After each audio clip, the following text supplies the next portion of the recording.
Yo, what's going on guys? It's Modern, welcome back to a brand new video. Now today we're going to be discussing Helldivers 2. I've been playing this game for about a couple hours now and I've been having quite a bit of fun, but I do want to go over my first impressions and some of the gripes that the player base has with the game at its current state. So without further ado, let's get into it.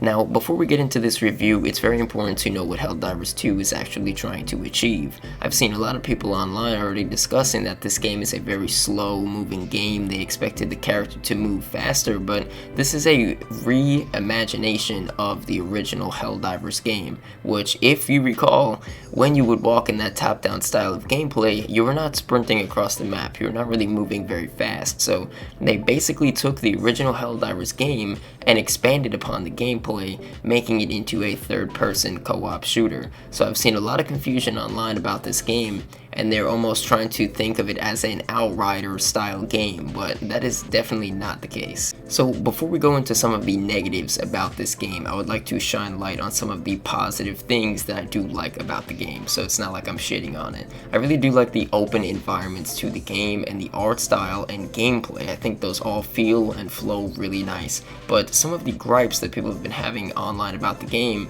is that, one, the game does not work on Linux systems and it does not work on the Steam Deck. Fine, we could put that aside, but the main factor of this game is playing co-op. I'm not a co-op player. I usually like to play by myself, so that's going to be besides the review. That's not a Helldivers 2 problem, that's a Modern problem, alright? So let's put that one aside as well. But when I can't queue up to the game and matchmake on day one, it is going to raise a lot of red flags for the player base. Another thing is these things called war bonds, and they're kind of like unlockables that you unlock throughout playing the game, and you don't really have a fixed rate of unlocking those war bonds. So in order to get them, you either need to play and do objectives in the game, or you need to take out your wallet and spend money.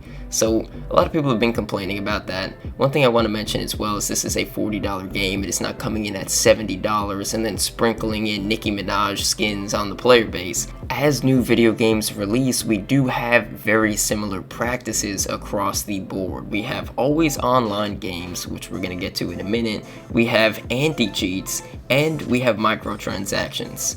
So let's start off with the always online factor. I think that if this game is supported in the future, the player base enjoys the game, and it's always online, it's not the biggest of deal ever. So it's a co-op game. It requires online access. Big deal. If you're not playing this game online with friends, you're not playing this game.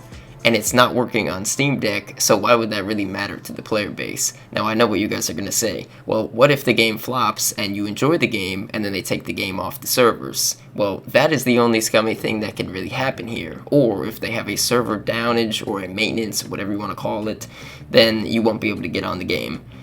Something that comes with a live service game as well is a battle pass. We have microtransactions and we have a battle pass. So what are my opinions on a battle pass? I really do think a battle pass does keep the players engaged, though if you play a large variety of games like COD, Apex, Siege, you're paying a lot of money a month to access a battle pass for a game that you already paid money for, which is usually a every other month or a monthly transaction, which can lead to a problem in your bank account. But besides that, I really do think a battle pass does engage the player base. It keeps them playing, it keeps them unlocking, so that's not really something that I'm going to hate on right away. So we talked about the always online, we talked about the battle pass, the microtransactions. Now let's get into the anti-cheat. A lot of people on Steam have been complaining about this anti-cheat, saying that it is outdated and it's old and it has spyware. I've been hearing a lot of things about anti-cheat for a long time, ever since, like, even before Valorant, honestly.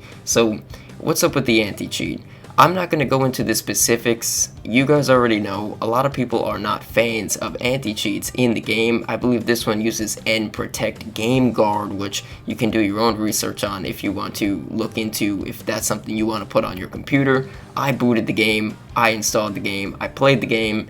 If I have Chinese spyware on my computer, it is at my own risk. I'm not really usually one to talk down on that aspect of it, because I mean, games need anti-cheats. If you say otherwise, then go play Black Ops 2 in 2024 on the Xbox 360 and tell me the game doesn't need an anti-cheat. So, I mean, my final verdict of this game, I think it's really good. Only time will tell how this game progresses in the future. I don't want to drone on too long in this review. If I'd have to smack a number on it, I would say that this game is about a 7 at its current state. I really do like it. I think it can raise that score in the near future, and I think we are going to have to recheck out this game in about a week or a month or 2 months, whatever. So if you guys enjoyed the video, smack a like on it. I do a lot of reviews here on the channel, talk about a lot of trending topics. I'm not going to be milking a ton of Helldivers 2 videos, so if you guys really expect just religious Helldivers content, that shouldn't be the reason why you're going to subscribe, but I do have a couple videos that I have posted recently that I do think you guys will enjoy. So if you guys enjoyed this video,